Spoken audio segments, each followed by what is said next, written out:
Hello and welcome to C-Suite Secrets. I'm Heather Parsons, your host, a serial entrepreneur, fractional CFO, and a business value strategist.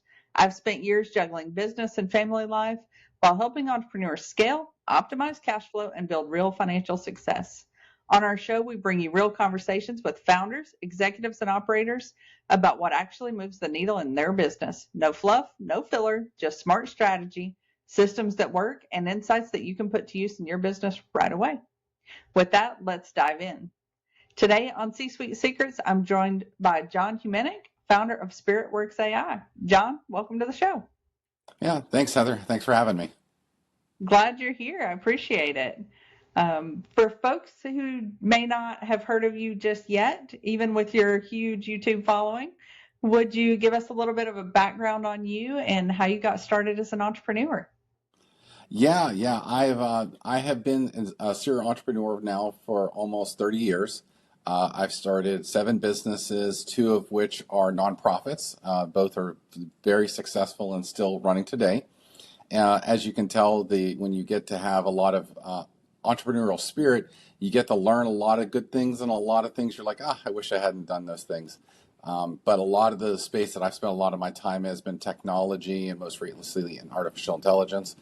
And just have that visionary approach to want to create and help people, and just do things the right way, and just establish people and their corporations and allow them to grow. And that's what we do, and to try to do that very well for them. I love it. Talking about AI, I know there's a lot going on in that space today. Mhm. So I'd love to hear a little bit about what you're doing in AI and how you're making that work for your business today. Yeah, I mean, I think AI is probably the dirty word that everyone keeps hearing more and more. I think it's Yeah. it's like the fear of missing out, lots of FOMO, but at the same time, a lot of people don't know where to get started. I mean, there's a lot of CEOs out there that are really scared for their business. The PricewaterhouseCoopers recently put out a report that 46% of CEOs believe the next 5 years their companies are going to be out of business because they haven't adopted AI really well. And then you'll see like a study like MIT comes out and says, hey, 95% of AI projects fail, and or they take too long. A lot of times you'll see they take like 3 to 4 years to get their ROI. And so that's a lot of what we're selling into, is a lot of people that just don't understand the value and what it can bring.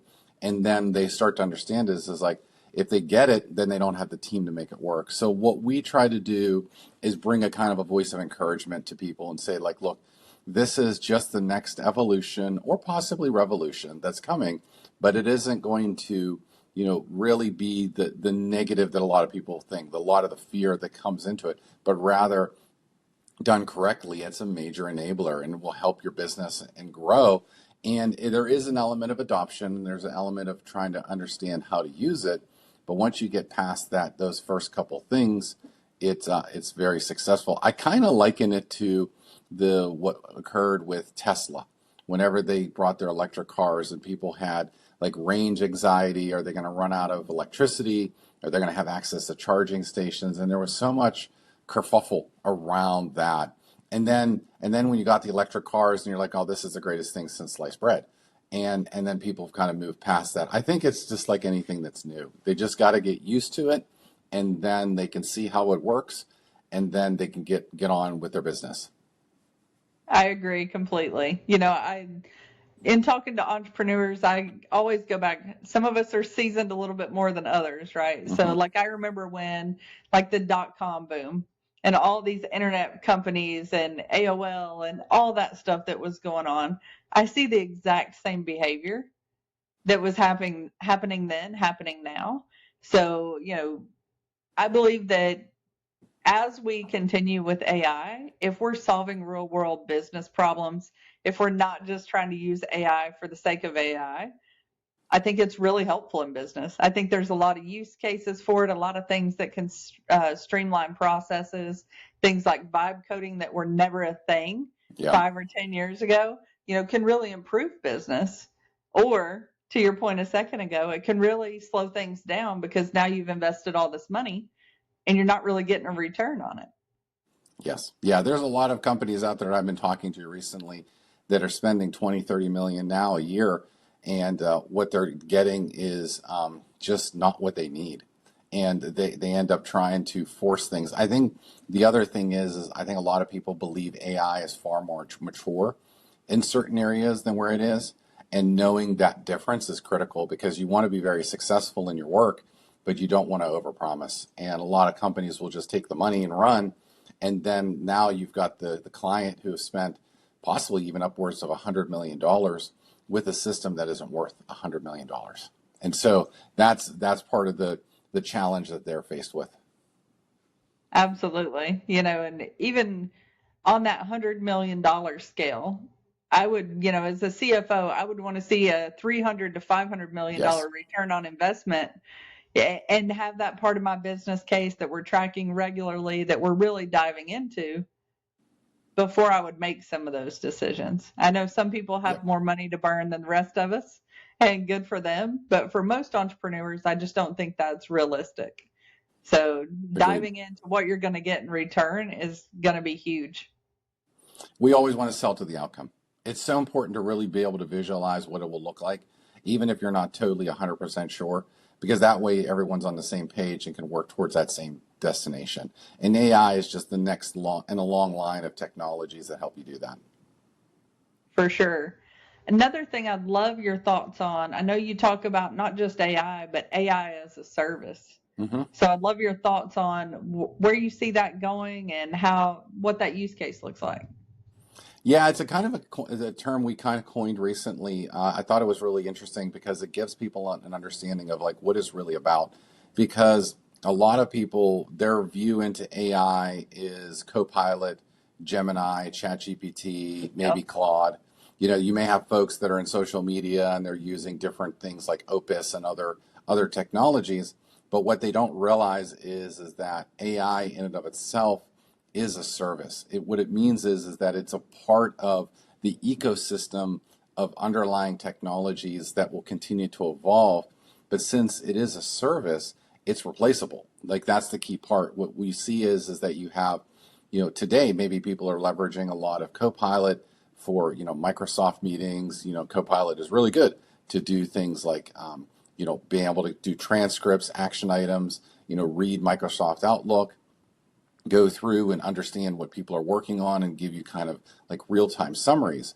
That's wonderful, but you know as well as I do, Microsoft may turn in Copilot into something else, and ChatGPT may come out with something else. So when you start to look at AI as composable, basically a composable component that's a part of what you're trying to do, you look at it very differently because it isn't the end-all be-all, but rather a widget in the larger scheme of your ecosystem that you're using. It's no different than saying I'm switching from a Microsoft Exchange to Gmail for my hosting or Google Workspace. Like those things are we don't think of email as just the thing. It is really ultimately a service. And so when we look at AI that same way, as new AI comes out, agentic AI really starts getting a hold of things and making its inroads. What you now start to realize is that, oh, okay, this is yet another component in which I can run my business with. It is something I can exchange out. It isn't something that necessarily has to be tightly coupled to the work, because a lot of companies will build things and tightly couple it, build custom software, and then ultimately it becomes just another anchor in which they use. But when you look at it as a service, now it transforms how CEOs see it, and you're like, oh, okay, yeah, this is something that's going to help me scale, and I'm not necessarily tied to it. So when the next iteration comes out, if it's a new version or another company, I can just swap it in, and that helps alleviate a lot of the pressure from the unknowns. I love that, and I like what you're saying there about how things are tightly coupled and then they become an anchor all of a sudden, Mm-hmm. right? I think we've seen that in multiple different spaces as we've gone from on-prem, hosting and services to things being in the cloud is another area where this is exact same thing. It's like, how can you make things platform agnostic? So when changes occur, if there is, a new version of Chat GPT, or you want to go to Claude, or you want to go to Gemini, how do you develop that in a way that your business can operate and move to the next big thing, whatever that is? Yep. Yes, that's critical. And a lot of that has to play into how you build the software and couple things. If you start to think about it as a service, now you really can be flexible. And then, therefore, as new things come out, because we don't really understand where things will go in 5 years. I mean, look at what's happened in the last 12. We couldn't imagine, what Veo 3 did recently for social media. Now you can create, realistic 4K videos with realistic audio, and you can tell it's fake kind of, but then you're like, well, what happens when Veo 4 comes out? And now it's like you can't tell. And so that you saw even recently with the writer strike for Hollywood, they saw this was coming, and I think they striked, I think 2 years ago, and held up everything for a long time because they knew if they didn't, then studios would have gone and just put an AI prompt in and built an entire movie, and none of they could have made up characters, made up voices, changed the tonality. And so that was only just a few years ago. Imagine what it'll be like in a few years from now, when you can get into reporting and a lot of the other language models and digital twins. There's so much there that is coming that you're going to want everything to be plug and play. Absolutely. And you mentioned a moment ago about agentic AI. Mm-hmm. I'd love to also hear your thoughts on how you see that in the marketplace and how that's going to play out over the next few years. Yeah, I think agentic AI has gone into what's probably truly what AI is, because a lot of people think AI in and of itself is artificial intelligence, but really what it is today is really just basically prompts and responses. You have a Right. lot of data, you have a lot of information.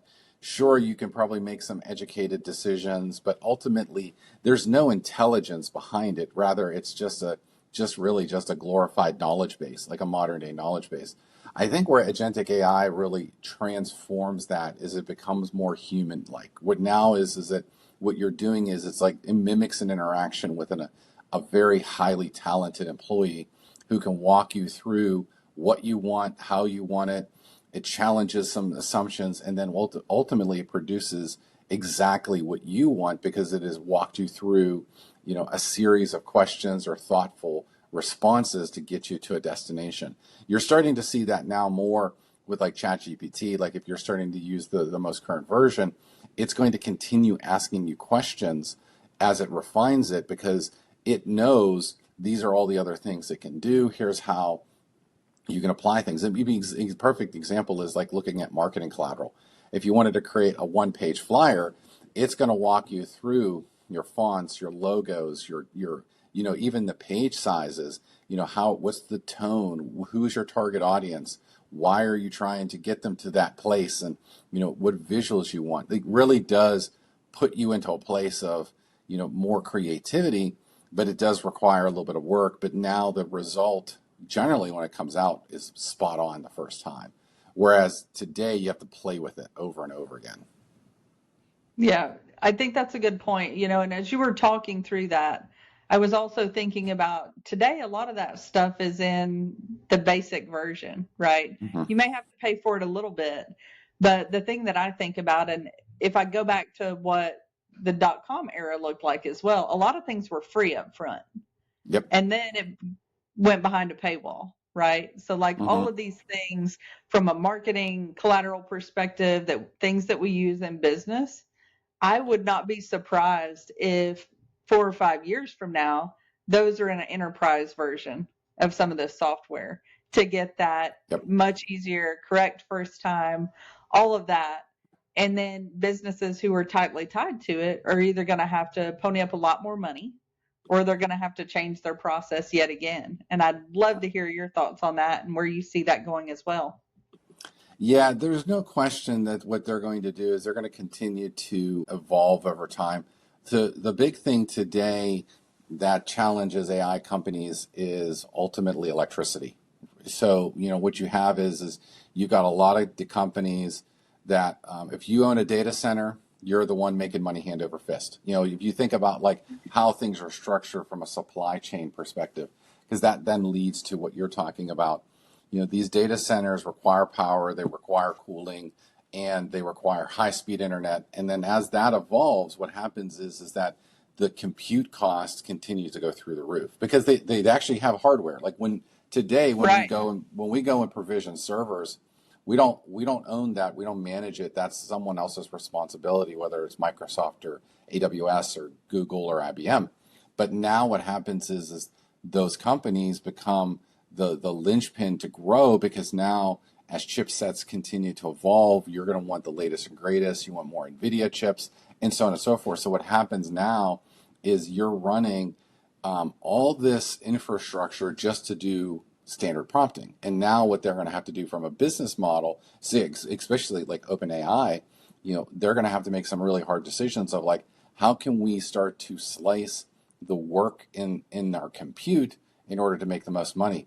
And think about it from their perspective as they continue to dominate that space. I mean, they're taking market share away from Google like hand over fist, like it's incredible. So now think about it. They're going to be able to actually curate services where they can charge more for the things that you're trying to do. So if you want to be able to do, like, say, for example, PDF exports or create Yep. images, now they'll have all the data because their people are using their servers. And so now they're going to be able to curate things as exactly what they want. And then they'll be able to tweak their models and start to offer up more paid things, more enterprise solutions. And next thing you know, what's going to happen is they're going to be the next billion-trillion-dollar company because everyone's using their services and now they're charging for it. The other side that they could end up doing, which I'm starting to see more and more of, is follow the Google model, which is go into an ads-based structure. So what you have is Yep. like ChatGPT ads and do those kinds of things. Because what now will happen is if the market is shifting from Google and Bing over to say these different types of AI services, now they've captured the market and now they can start to charge ads and other kinds of things and build that whole model in and make money twofold. And so it really does become like they could take advantage of the subscription model and the ad model and really displace a lot of what Google's built going forward if they themselves don't capture market share with their solutions. Absolutely. And I think that power situation is Mm-hmm. going to be a huge challenge for these big AI companies go forward because they're going to need the space for it, right? Yep. They need their workforce, but they also need a lot of real estate to be able to handle this heat and the power and everything else that goes with it. So I wouldn't be surprised that as they go this model that we also see maybe a Silicon Valley shift. They're in California, you can't build a huge data center Yep. there anymore. They're going to have to go somewhere that has a little bit more space and can handle the load of what they're working with. So it's going to be interesting for sure. Yeah, you're seeing like a lot of places in Texas and in like the Central Plains, especially, or otherwise it could go up into other countries like Iceland, where they're using literally the volcanoes there to power things to make it cheaper. Like they're trying to be hyper inventive, but that it doesn't, at the end of the day, you still have to solve the problem. You need to be able to physically get the computers there. You got to have people there to support it. And in fact, if you're going to go into the rural areas, you may have to like build towns. Like, so it's really like Right. it becomes like an economic development thing where it's like, what scale are you trying to build? And then obviously, as well as I do, the more you build around it, the more the real estate prices go up. And so it becomes an interesting thing for us as a country, as a technology, and as the world. It absolutely does. I could talk about AI forever, but I'd also love to talk about, you mentioned as we were first getting started that you're a serial entrepreneur. Mhm. I'd love to hear a little bit about what has evolved for you over your journey to get from each of your business ventures to now you also have nonprofits. What are some things that have evolved for you as a CEO and as a founder? Yeah, that's a great question. My first foray into being an entrepreneur was real estate and owning, basically multi-unit family homes and being able to go through that process. That didn't last as long as I had hoped because there was a lot more work and investment that went into that than I had Yeah. anticipated. and a lot of that. But it wasn't necessarily a bad experience as much as was as just learning. And the interesting part about it is that each example of a company was basically just like a stepping stone into something else. I think one of the folks that a lot of people will follow online, Alex Ramosi, if you look at his history and you see the list of failures that he's went through before he kind of like did it right, what ultimately happens is that each one was an opportunity for me to learn. Real estate was the first one. We went into like a more of a consulting, basically service-based business, and then we went into product-based businesses. And then what ultimately happens is that what as an individual, as an entrepreneur, what happens is you gravitate towards the things that you like. But then what I've really learned recently is now I'm gravitating towards the pain points that the market is experiencing. And I think that is ultimately when you hear like other people talk about like Myron Golden and a lot of the things he talks about, what you start to see is entrepreneurs that are true entrepreneurs, not people that have exchanged a job for another job. What their job is that they don't trade time for money. What they do is they trade time for value, and because what they're trying to do is add value to the company, and they do it at the way that allows it to be at scale. So now what we're trying to do is we're not trying to solve problems for necessarily one-off customers, but what we want to do is talk to a lot of people, understand, hey, this is a common theme. This is something that either a product can either solve or a service that can solve or some kind of solution. And so as an entrepreneur, if you're willing to kind of basically swallow your pride a little bit and listen to the customers or potential customers, what you end up finding is that you're able to really build successful, profitable businesses because you're adding value, you're selling an outcome. You're not necessarily selling a price sheet or a product sheet. And now what people will get is like they'll see, okay, based upon previous experience and other customers, references, these people can do it. They can help me do it. And then it just becomes like this flywheel effect where it becomes very successful. More work comes your way. And then functionally you become a true entrepreneur because what you're really doing is you're building something and doing something that other people don't want to do. And that's why you can charge what you charge. And that's the essence of a difference between a job that becomes like a solopreneur, where they're just doing a service, versus a company where you're now saying, hey, I'm making enough profit that I can hire an entire team. I can train them to do what I do. And each one, again, they may not do it as good as me or maybe do it better, depending on who you get into. But either way, you now can build a company. And that to me is what an entrepreneur really does. And that's what I've learned through the companies. Some of them were solopreneur work where I did the work and I did everything. Others, we had employees, but you still wrestle with all the same problems. But those that can bring value and be paid for it at a fair wage, that's truly what a serial entrepreneur does. I love that. And as somebody who also, I do real estate for a living as well, it's not as sexy as it looks like on Instagram. Yeah. There's a lot more that goes into it. There's a lot of blood, sweat, and tears and cold hard cash in my experience. So I can Yeah. totally relate on that. And I love what you're saying about the solopreneur thing as well. Nothing wrong with the solopreneur, but I think as I work with more and more entrepreneurs, that's not really what most people start their business for. Yeah. So if somebody is in that solopreneur phase today, what is some advice that you have for them on how to move from being a solopreneur into actually being a real entrepreneur who has that team and is solving some of these real world problems? Yeah, the best advice I can give them first is focus on being able to establish processes within your company. So the golden triangle, which is people, process, and technology, is the undercurrent of every single thing that you need to do to be successful. If you're in technology, people will know it as Scrum or Agile. You'll hear people talk about Black Belt, Six Sigma, CMMI. Ultimately, what it boils down to is people, process, technology. When you are a solo entrepreneur, what ends up happening is that you have to do both the vision side aka the selling and the doing. And so now what ends up happening is that you end up doing one really well, and the other one you just do because you have to. So a lot of people will be great sellers and then poor implementers, or they're really good implementers and they're poor sellers. So the first step is to find out what you're good at, and then find someone who does the other one better than you and bring them on. Doesn't necessarily, I would never recommend doing a 50-50 partnership, but because I've been through that process and burned heavily. But what I would recommend is bringing someone on and giving them a nice stake and giving them, and so you can split it. When you've established that, then you can start to take on concepts like EOS, the Entrepreneur Operating System, understanding traction, and all of those things.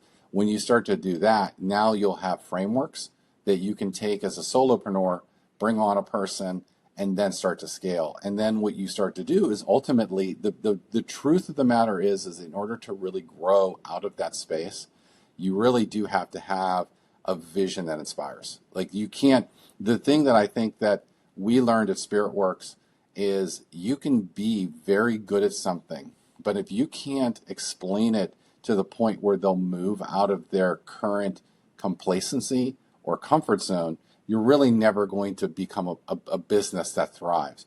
You really have to be almost inspirational. So you have to be able to think of what is the one thing that I can do for these customers that will just change their life.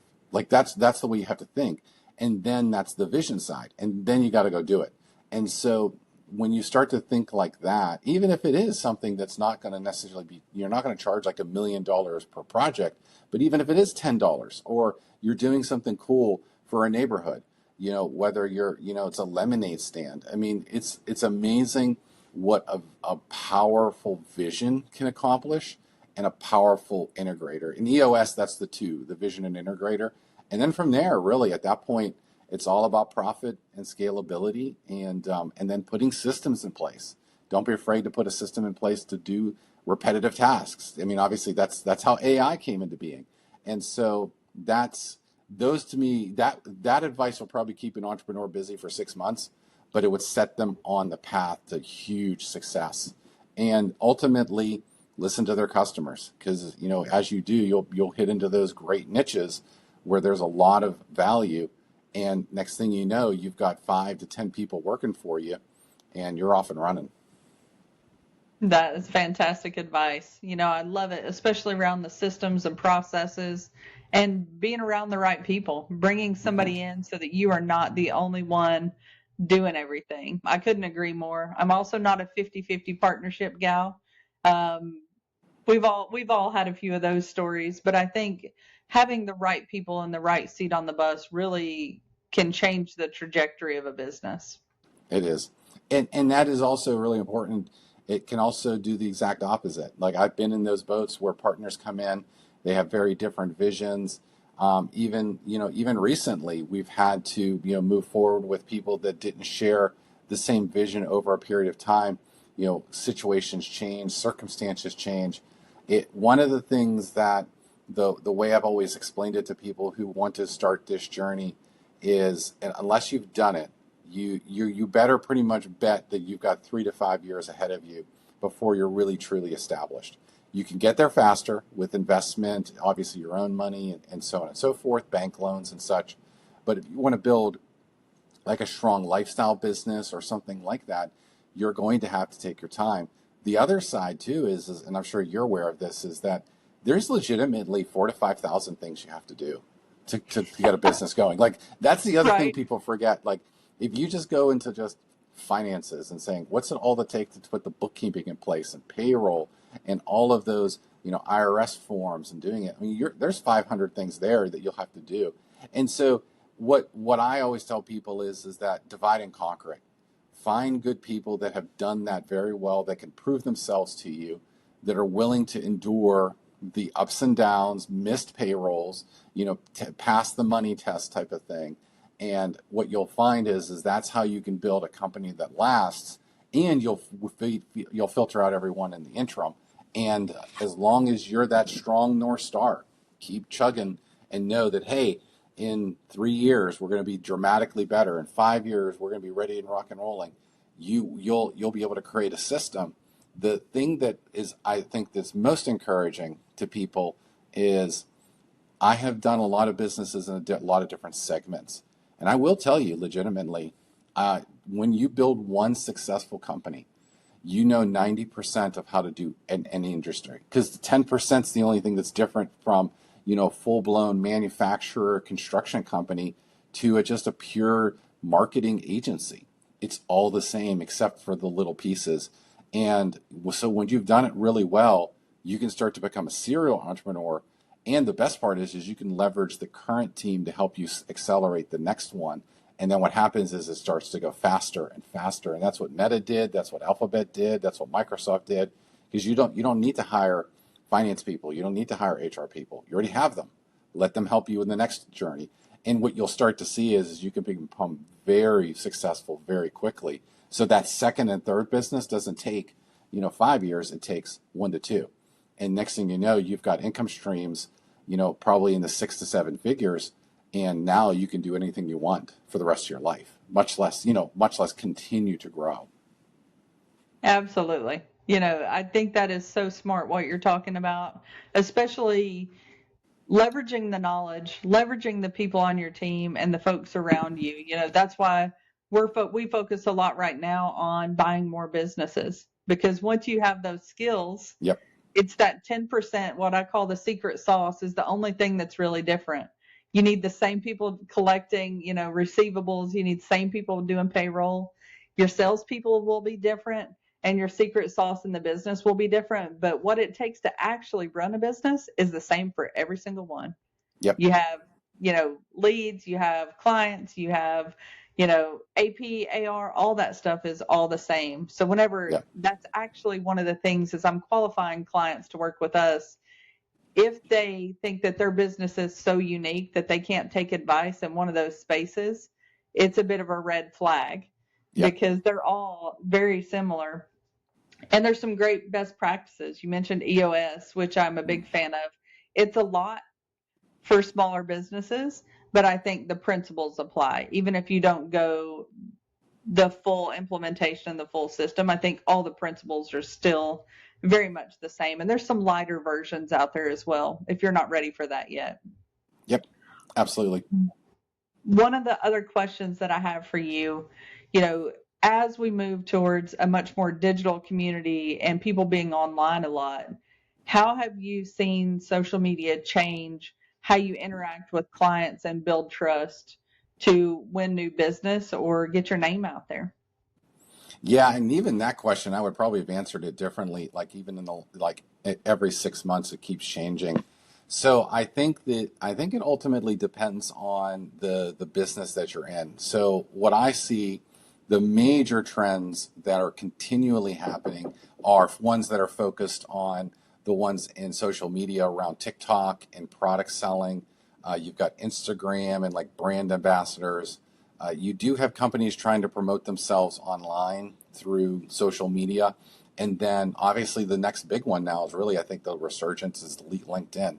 And so what we're seeing across the board is if you're a company trying to sell to consumers, you're going to be able to set up shop literally on TikTok, literally on Instagram. And now all of a sudden, you don't even need products. You can just go and rep other people's products. And you don't Right. even have to show your face online. You can do faceless social media. When you look at like corporations and establishing like thought leadership, LinkedIn is a huge place for that. And so what we're seeing is that I think the best way to describe it is what Alex Hormozy did this year with his book launch, the 100 million, I think, dollar offers. I think this book was, and it's like I think the third one in his series, and he broke the Guinness World Book of Records for sales in a single day, and I think he ended up making, I think, well over $100 million overall in what he did. But what he did is that he put himself everywhere. Like there was nowhere He you couldn't did. find him. And so what you're starting to see is that if you want to become a thought leader that's recognized that you're not a celebrity, because celebrities get the attention because that they're on TV. But if you kind of see that social media has really displaced TV, and you can become that new the new internet celebrity, guess what happens? You can accomplish that, and it's a huge thing because the views. I mean, you can have 1 million views on a 30-second short or a reel, and that would be monster ratings for primetime TV today. Like it's dramatic how primetime TV has shrunk, and so when you're able to sell the vision, you're able to really generate a lot of content. An example was you were talking about real estate. I don't remember her name, but there is this real estate agent on Instagram, and she's hilarious. She has the most dry humor on the planet. She goes in and she literally makes fun of all her listings. She'll go in and say, yeah, the owner spent $10,000 on this kitchen. Look at it. It looks terrible. Why did they do that? Who was their designer? And then she'll go and make fun of the bedrooms and then the bathrooms and talk about the entrance. And she gets like 300,000 views on these videos. And so now every video she creates goes viral. You know, the moment she lists those things, they're going to sell within a week, assuming they even get to market. And so everyone's going to want to list with her. And she does it with humor. Everyone knows she's not serious, maybe a few people. But that's what social media has done. It's transformed the storytellers into something that can be very engaging. And the barrier to market is next to nothing. And so you just need a cell phone. And so now, anyone can have a platform and be successful at it. And it's changing the world where a lot of times all of that stuff was gatekept, by TV and Hollywood. Absolutely. I find it fascinating, especially as somebody who didn't grow up with social media and all that stuff. So for an entrepreneur out there who's trying to get their foot in the door a little bit more in that space, do you have any advice or suggestions for them? Yeah, so this is good. I talk about this a lot with especially with the folks that we also ultimately mentor. So my advice is do it. Don't overthink it. Get your phone out, put your sunglasses on, go for a walk, start talking to your phone. Don't even record it to record it to show it online. Just get used to talking to yourself. Because what you're doing is when you're online, you're talking to one individual. It's just like us. I'm just talking to you. Even though you may have, millions of people watch this video, I'm having a conversation with you. And that's the thing that a lot of people really struggle is they start to overthink things. They want to have a studio, they want to have all these cameras, and like the phones today, the Samsung Galaxies and the iPhones, they're incredible. And so just do it. Pick a topic, stay consistent. I think that's extremely important, and just stick with it. When we did our social media, it took us 6 months of posting a lot just to finally break through. And so you do need the volume. A lot of people will say, well, I'll try to post one time a day. Try posting a couple times a day. Just put together a scheduling day where you shoot all your content at one time. That way it's done and you have all the content you need for a month. And so there's just simple little things that you can do as a person who wants to become a thought leader or a brand or get on social media. And believe it or not, no matter what you talk about, people will watch you. Because at the end of the day, if you're interested in it, there's probably around 500 million people that are. Like that's the thing people realize, that there's so many people on this earth, but there's not that many truly unique interests. There are cat lovers. How many billions of people love cats? How many dog lovers? Right. Bands. Like, I think people really just get caught up in the process, but rather just talk about what you're passionate about. Talk about your day. Complain a little, be real, share some, intimate things, just stuff like that. Open up about your family and just be relatable. It's amazing how quickly you'll get an audience. And through that, you'll establish yourself in a lot of ways. Worst case is you'll become just a really good, eloquent speaker, which will help you in everything, right? So there's no loss. It's just a matter of just doing it. I like it. Doing the scheduling day has really made a difference for me because as somebody who doesn't love doing it, who doesn't walk around with my phone all the time, it's knowing, okay, today I have to kind of get with it. I have some things I'm going to shoot. I have somebody ask me questions and just record or whatever. has been a game changer. That way I don't have to think about it all the time. I just schedule it, I set it up, I do it, a couple of days a month, and then it's done. Hmm. Yep. So whatever trick or hack you need to do, I agree with John, just do it.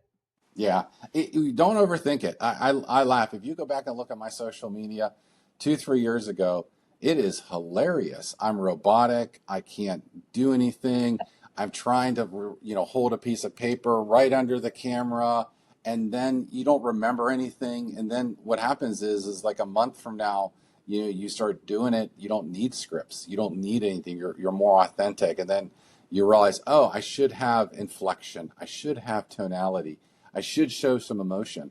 And it doesn't take long. 3 months from then, you're going to be first class.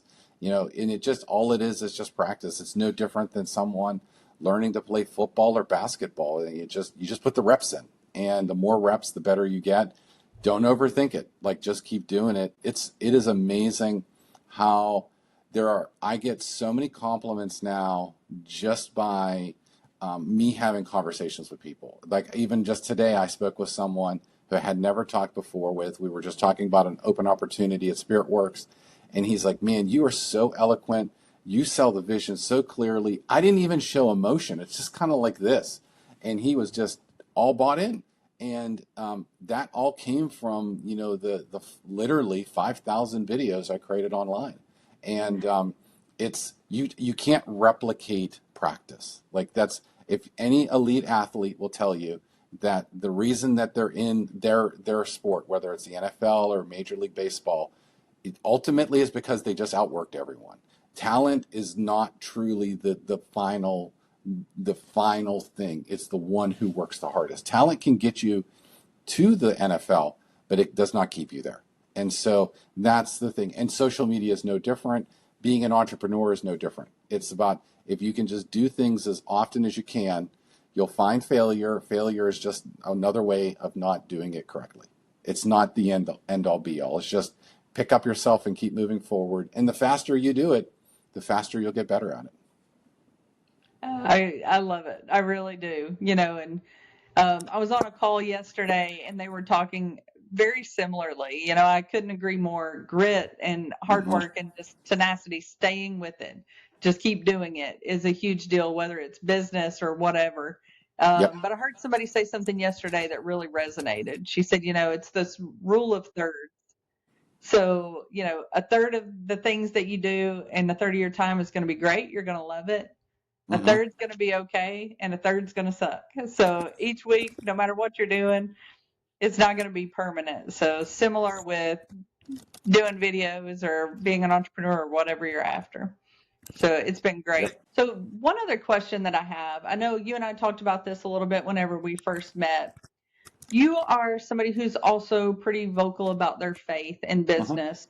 So I'd love to hear you talk a little bit about how you use that in your business and build trust and don't create tension as you're working with others.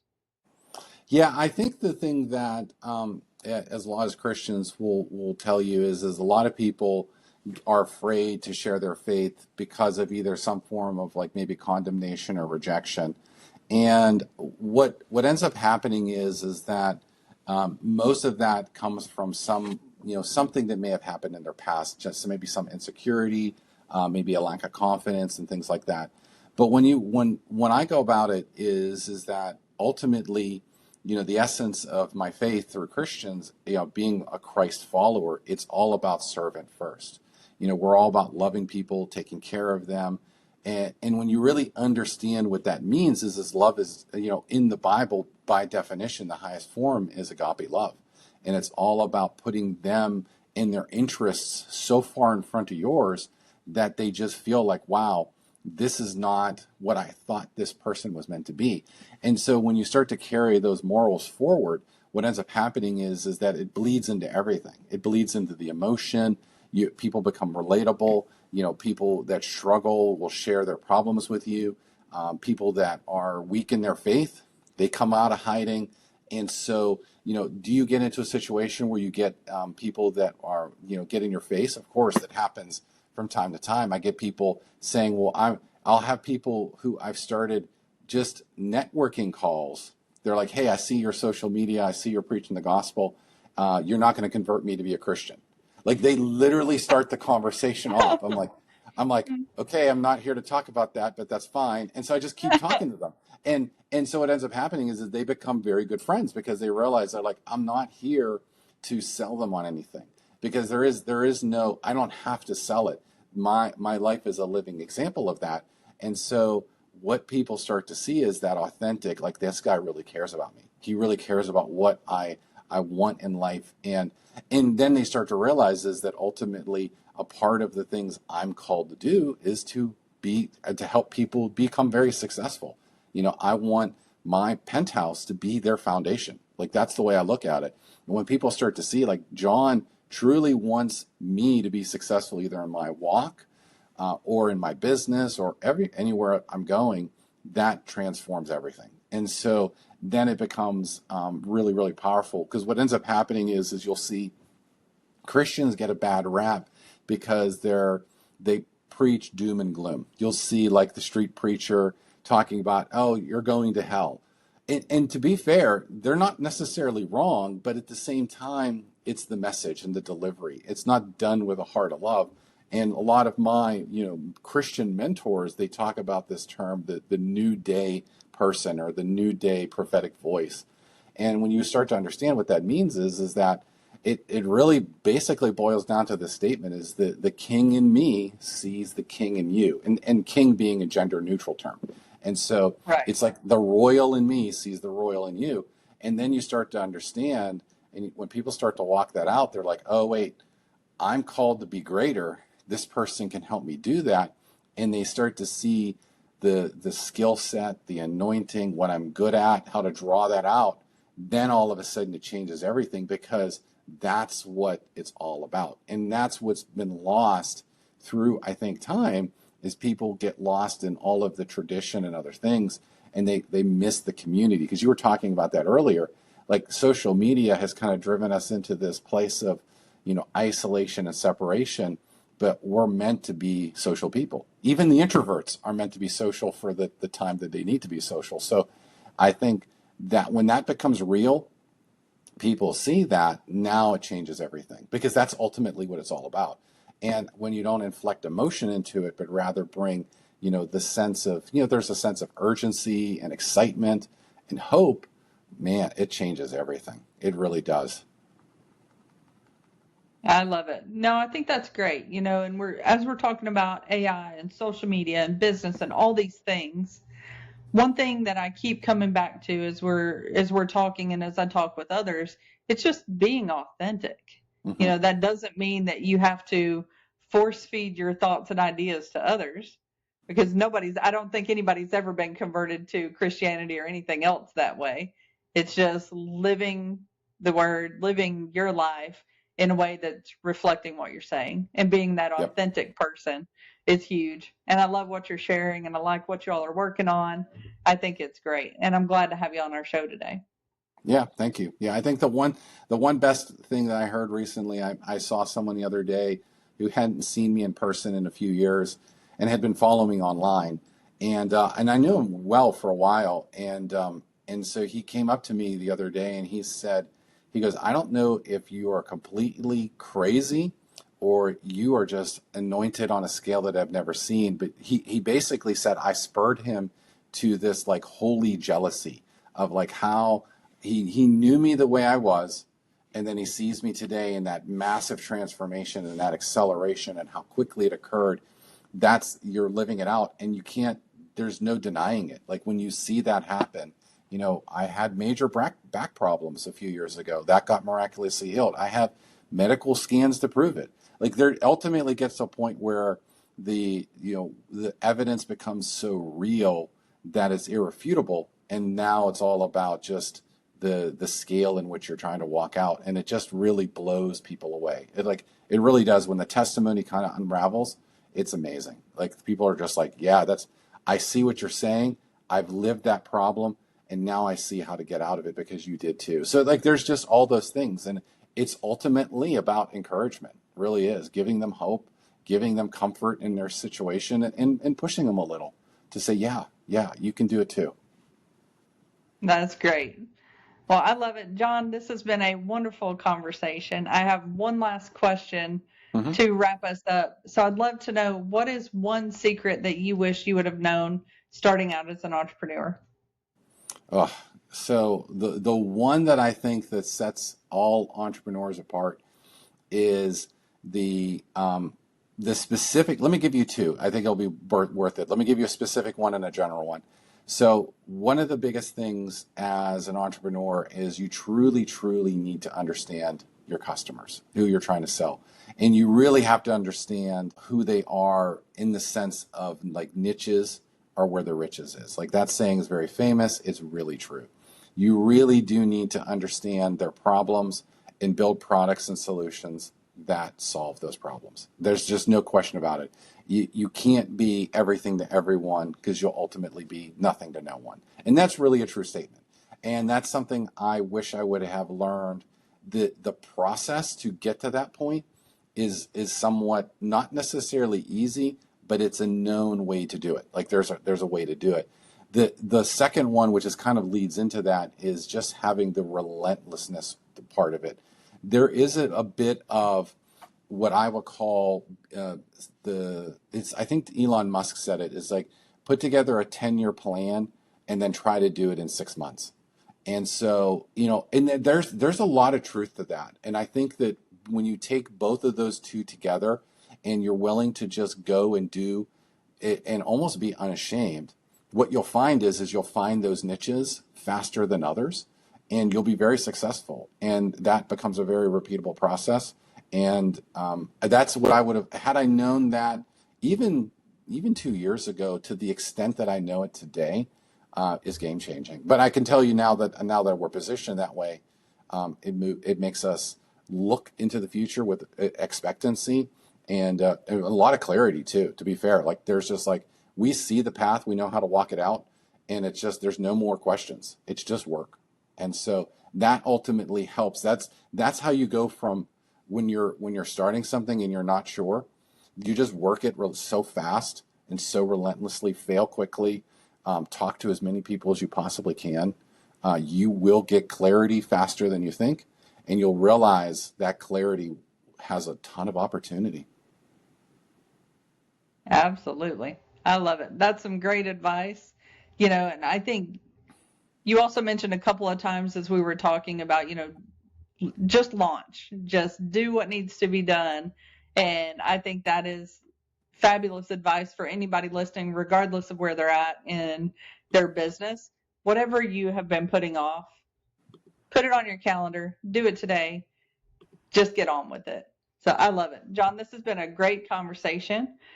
Before we wrap up, if our listeners want to connect with you or learn more about what you're working on, what's the best way for them to reach out? Yeah, they can find me on social media or just Google me, John Humenik. You'll find me everywhere. That will get you to the personal side. Business wise, we're at SpiritWorks .ai. So it's not SpiritWorksAI.com, just SpiritWorks .ai. And you can find us on social media there too. And lots of cool stuff. We've got tons of free content, tons of free videos, and definitely will keep you busy for a weekend if you decided to watch all the stuff we put out there. It's a lot of good stuff. We do feel that it's important for us to help others long before anyone would decide to entrust us to their work. Well, that's great. Thank you again. And thank you to everybody for listening to C-Suite Secrets. If you have found today's conversation as valuable as I have, be sure to hit that like and follow button and share today's episode with somebody else who's building a business. And if you want more tips on how to grow your business between episodes, join us on Facebook at C-Suite Insiders. And until next time, keep growing. And remember, you don't have to do this alone.